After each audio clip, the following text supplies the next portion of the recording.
નજર કરી મહત્વપૂર્ણ સમાચારો સામે આવી રહ્યા છે તો અમદાવાદનું ઇન્કમ ટેક્સ બ્રિજ ચર્ચાના એરણે છે। ઇન્કમ ટેક્સ બ્રિજના એક્સપેન્સના જોઈન્ટ ખુલી ગયા હોવાના અહેવાલો છે। એક્સપેન્સના જોઈન્ટના કેટલાક ભાગના બોલ પણ નીકળી ગયા છે। તો એક્સપેન્શનના જોઈન્ટના ખુલી જતા તેટલા ભાગમાં બેરિકેડ પણ કરાયું છે। જોઈન્ટ રિપેરિંગ કરવાની કામગીરી પણ કરવામાં આવશે। અમદાવાદનો ઇન્કમ ટેક્સ બ્રિજ ફરી એક વખત ચર્ચાનો વિષય બની રહ્યો છે। તેમાં જોઈન્ટ બોલ ખુલી જતા તેની સમારકામ પણ કરવામાં આવશે, તેના રિપેરિંગ કામ પણ શરૂ કરવામાં આવશે।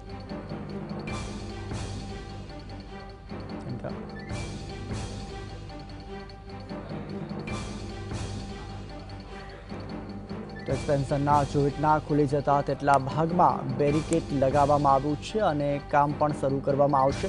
તો જોઈન્ટ રિપેરિંગ કરવાની કામગીરી પણ હાથ ધરવામાં આવશે।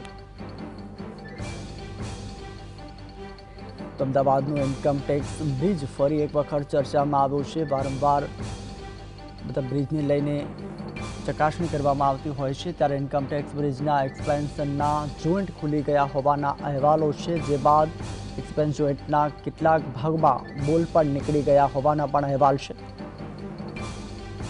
તો એક્સપેન્શનના જોઈન્ટ ખુલી જતા તેટલા ભાગમાં બેરિકેડ પણ કરવામાં આવ્યું છે અને તેને કામગીરી પણ કરવામાં આવશે।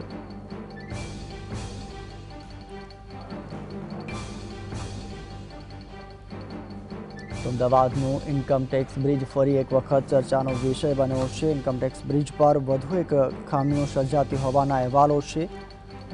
તો આજે સમાચાર પ્રાપ્ત થઈ રહ્યા છે કે ઇન્કમ ટેક્સ બ્રિજના એક્સપેન્શનના જોઈન્ટ ખુલી ગયા હોવાના અહેવાલો પ્રાપ્ત થઈ રહ્યા છે। એક્સપેન્શનના જોઈન્ટના કેટલાક ભાગમાં બોલ પણ નીકળી ગયા છે અને જોઈન્ટ ખુલી જતા તેટલા ભાગમાં બેરિકેડ પણ કરવામાં આવ્યું છે। તો જોઈન્ટ રિપેરિંગ કરવાની પણ કામગીરી કરવામાં આવશે। તંત્ર દ્વારા હાલ બેરિકેડ મૂકી દેવામાં આવ્યા છે અને તેનું નિરીક્ષણ પણ કરવામાં આવી રહ્યું છે અને થોડા જ સમયમાં તેઓ કામગીરી પણ હાથ ધરવામાં આવશે। તો ઇન્કમ ટેક્સ બ્રિજના એક્સપેન્શનના જોઈન્ટ ખુલી જતા ફરી એક વખત ચર્ચાનો વિષય બન્યો છે। તો વધુ જાણકારી માટે અમારા સંવાદદાતા ઝલક લાઈવ જોડાયા છે। ઝલક, જે રીતે ઇન્કમ ટેક્સના બ્રિજ ફરી એક વખત ચર્ચાનો વિષય બન્યો છે, વધુ અપડેટ જણાવશો। જી, જે સુભાષ બ્રિજ છે તે સુભાષ બ્રિજ છે તે વચ્ચેનો ભાગ છે તે બેસી ગયો હતો અને તિરાડ પડી હતી। ત્યારબાદ તેને છે તે રિપેર કરીને છે તે બે નવા છે બાજુમાં ફ્લાયઓવર બનાવવાની વાત કરવામાં આવી છે। ત્યારે હવે જે ઇન્કમ ટેક્સ જે ટ્રાફિકથી ધમધમતો જે બ્રિજ છે ફ્લાયઓવર છે તે ચર્ચામાં આવ્યું છે, કારણ કે જે એક્સપાન્શન છે જોઈન્ટ એક્સપાન્શનના જે સ્પાન છે તેમાં છે તે કેટલાક ભાગ છે તે બેસી ગયો છે, એટલે કે જે સ્પાનના ભાગ હોય છે તે ખુલ્લા થઈ ગયા છે, બોલ્ટ છે તે નીકળી ગયો છે અને આથી જ આ બ્રિજ છે તે ટુ વ્હીલર ચાલક માટે અને વાહન ચાલક માટે મુશ્કેલી સાબિત થઈ છે। જોખમી જે સમાન તંત્ર દ્વારા હવે બેરિકેડિંગ કર્યા બાદ જે મરામતની જે કામગીરી છે તે કરવામાં આવી છે। 2019માં આ બ્રિજ છે તે બ્રિજ ખુલ્લો મૂકવામાં આવ્યો હતો।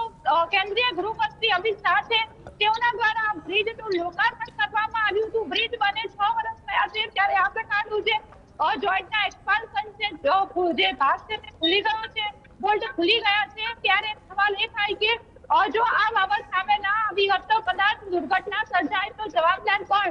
તંત્ર દ્વારા જે બ્રિજના ઇન્સ્પેક્શનની વાત કરવામાં આવે છે ત્યારે આ પ્રકારનું ઇન્સ્પેક્શન પણ જરૂરી છે। બ્રિજના ઇન્સ્પેક્શનમાં આ બાબત ધ્યાને કેમ ના આવી તે પણ એક ચર્ચાનો વિષય છે। કહી શકાય કે જે અમદાવાદના બ્રિજ છે તે કોઈને કોઈ કારણસર વિવાદમાં રહેતા હોય છે, ત્યારે હવે જે આ ઇન્કમ ટેક્સ બ્રિજ છે, ટ્રાફિકથી ધમધમતો બ્રિજ છે તે ચર્ચામાં આવ્યો છે। જી, આભાર ઝલક, સમગ્ર માહિતી આપવા બદલ।